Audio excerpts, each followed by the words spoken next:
বাংলায় একটা প্রবাদ আছে, ফাঁপা কলসি বেশি আওয়াজ করে আর ভরা কলসি অল্প আওয়াজ করে। কথাটা কেন বললাম? অ্যাকচুয়াল এর একটা অভ্যন্তরীণ অর্থ রয়েছে।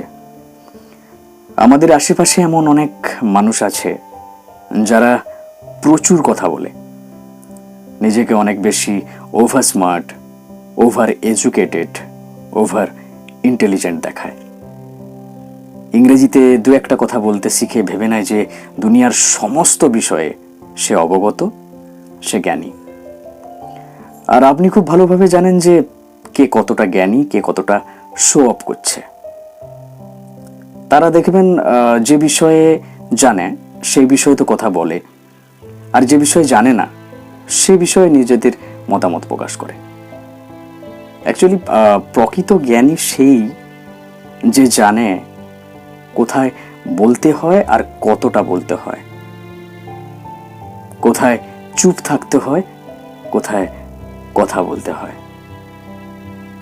যদি তুমি সব ব্যাপারে নিজের মতামত প্রকাশ করো, সব ব্যাপারে নিজের নাক গলাও, না মানে বলতে চাইছি, তুমি যতই জ্ঞানী হও, তুমি যদি গাধার সামনে গিয়ে নিজের মতামত প্রকাশ করো, তার কি কোনো অর্থ হবে?